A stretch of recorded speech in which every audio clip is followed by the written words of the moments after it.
Ya me urgía hacer este video. Literal, llevo 2 semanas con un tratamiento capilar y les quiero contar los cambios que he notado en mi cabello. La verdad, soy una persona que normalmente no le invierte a su cabello. Yo estaba buscando algo que pudiera reparar y literal me topé con esta joyita.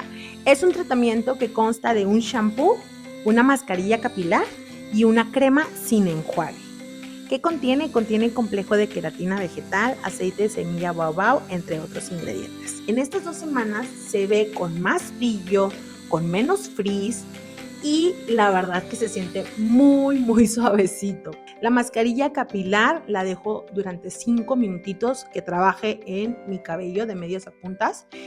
Y el tercer paso y más importante es esta crema Intensive Repair que es sin enjuague. Yo la utilizo para secar y moldear mi cabello, es una chulada también y en conjunto estos 3 productos me han dado todos estos beneficios. Adicional, si tienes el cabello muy dañado, te lo va a reparar, está gustando muchísimo el resultado.